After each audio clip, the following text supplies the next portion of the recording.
ये कहानी है एक गरीब पिता और उसकी बेटी की। एक बार वो गरीब व्यक्ति अपनी बेटी को उसके स्कूल से लेकर शहर के एक महंगे होटल में पहुंचा। उस व्यक्ति ने फटे पुराने कपड़े पहने हुए थे और उसकी बेटी स्कूल की ड्रेस पहनी हुई थी। जब दोनों होटल के अंदर पहुंचे तो वेटर पूछा, सर आप क्या खाना पसंद करेंगे, आप अपना ऑर्डर बता दीजिए। तब उस व्यक्ति ने कहा कि आप मेरे बेटी के लिए एक प्लेट पाव भाजी लेकर के आ जाइए बस। वेटर ने कहा, सर आप कुछ नहीं लेंगे, आपके लिए भी कुछ लेकर आओ। तो गरीब व्यक्ति ने कहा, मेरे लिए कुछ नहीं, आज मेरी बेटी के लिए पार्टी है। मैंने इससे वादा किया था कि अगर तुम इस जिले में 10th क्लास में टॉप करोगी तो तुम्हें मैं सबसे महंगे होटल में पार्टी दूंगा, तो आप सिर्फ बच्चे के लिए पाव भाजी ले आइए। वेटर ये बात सुनते ही दौड़कर अपने मालिक के पास गया और बोला कि सर आपसे एक छोटी सी रिक्वेस्ट है कि आप मेरी सैलरी से पैसा काट लेना, लेकिन आज मैं चाहता हूं कि उस बच्ची के साथ उसके पिता को भी एक प्लेट पाव भाजी खिलाया जाए, क्योंकि उस बच्ची ने पूरे जिले में 10th क्लास में टॉप किया है।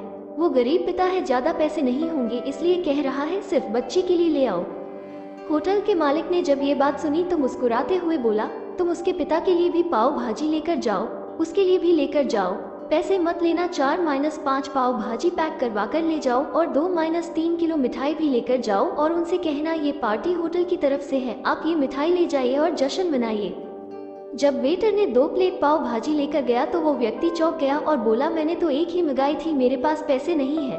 वेटर बोला, अरे सर शर्मिंदा मत कीजिए, ये पार्टी होटल की तरफ से है, आपकी बेटी, हमारी बेटी ने टॉप किया है, ये मिठाइयाँ लेकर जाइए और जश्न मनाइए।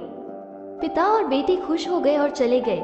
कई साल बीत गए। उस गरीब पिता की लड़की अब यूपीएससी की तैयारी करके कलेक्टर बन चुकी थी और इत्तेफाक से उसी शहर में उसकी पोस्टिंग हुई थी।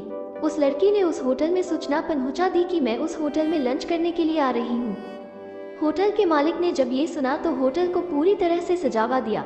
गांव में ये बात पूरी तरह से फैल गई और कस्बे के सभी लोग उन्हें देखने के लिए आने लगे। कलेक्टर अपने पिता के साथ उस होटल में पहुंची। कलेक्टर ने होटल के मालिक से कहा कि शायद आप मुझे पहचाने नहीं, हम वही पिता पुत्री हैं जो कि हमारे 10th क्लास टॉप करने पर आपने मुझे पार्टी दी थी। हम वही पिता पुत्री हैं, आज फिर से आए हैं और आज पार्टी हम देंगे आपको, आपके पूरे स्टाफ को और पूरे गांव को, क्योंकि आपने गरीबी का सम्मान किया है। आपने उस दिन जो पार्टी दी थी, मुझे बताया कि मुझे कितनी और ऊंचाई तक पहुंचना है, कितनी और बड़ी मंजिल को छूना है। आपने एक नई प्रेरणा दी थी और आज मैं उसी प्रेरणा का एहसान चुकाने के लिए आई हूँ। वो मैडम ये सब कहते जा रही थी और आंखों से आंसू बहती जा रही थी। ये कहानी हमें सिखाती है कि कभी भी किसी गरीब का मजाक मत उड़ाना, हो सके तो उसकी मदद करना, और अगर मदद ना कर सको तो उसका मजाक मत उड़ाना, क्योंकि वो सब देख रहा है। बनना है तो उसकी नज़र में अच्छा बनिए, जहाँ भी रहिए कर दिखाइए कुछ ऐसा कि दुनिया करनी चाहे आपके जैसा।